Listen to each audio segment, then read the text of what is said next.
Friends, welcome back to my channel వింత kitchen Vysya. ఇప్పుడు time అయితే 1:15 అయిందండి. ఇవాళ పచ్చడి పెడుతున్నాయి చూడండి. మ్యాంగోస్ అన్నీ కడిగి తుడిచి ఆరబెట్టిన ఒక్కొక్క పీసు తుడుస్తున్నాయి చూడండి. ఇంకా ఇన్ని ఉన్నాయి క్లీన్ చేసేటి. క్లీన్ చేయాలి.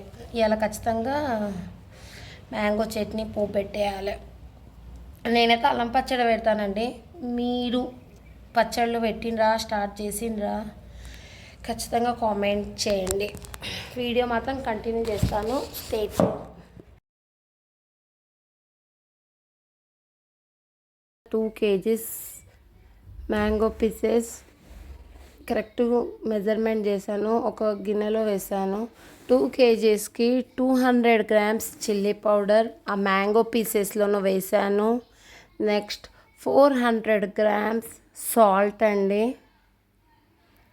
కరెక్ట్ మెజర్మెంట్ ప్రకారం వేసాను. 400 grams సాల్ట్ అలానే వేసాను.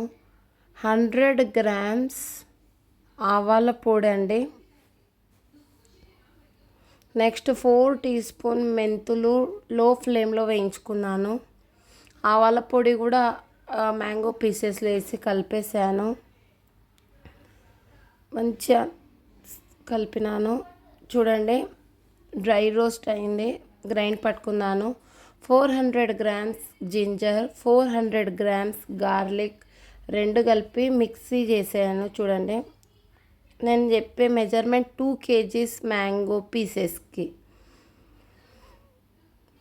4 spoons మెంతి పౌడర్.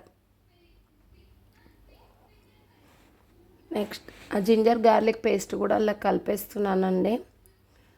మేము పచ్చిదే కలుపుతాము చూడండి. మొత్తం మిక్స్ అయ్యేటట్టు మంచిగా కలుపుకున్నాను. కలుపుతుంటే నా స్మెల్ మాత్రం అదిరిపోయింది. అసలు చాలా బాగుంది.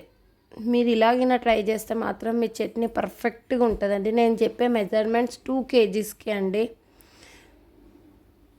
నెక్స్ట్ ఒక గిన్నె పెట్టుకొని ఒక హాఫ్ కంటే ఎక్కువ ఆయిల్ పోసామండి. పల్లి నూనె హీట్ అయ్యాక నేను ఒక పిరికేడు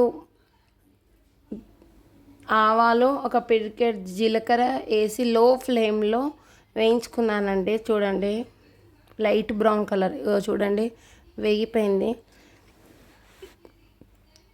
గోరువెచ్చ ఆయిల్ ఉన్నప్పుడే నేను గార్లిక్ పేస్ట్ కొంచెం ఉంచినాను. అది వేయించుకోవాలండి. చూడండి brown colour, light brown colour వచ్చిందండి. ఆయిల్ మాత్రం మొత్తం చల్లారాలండి. రూమ్ టెంపరేచర్లోనే చల్లారి పెట్టాలి. చూడండి ఆయిల్ మొత్తం చల్లారిపోయింది. ఆ కలిపిన మ్యాంగో పీసెస్లో వేయాలి. మంచిగా మిక్స్ చేసుకోవాలి. ఒక 1-2 days ఊరినాక తింటే మాత్రం సూపర్ ఉంటుంది. మీరు ఇలా ట్రై చేసి కామెంట్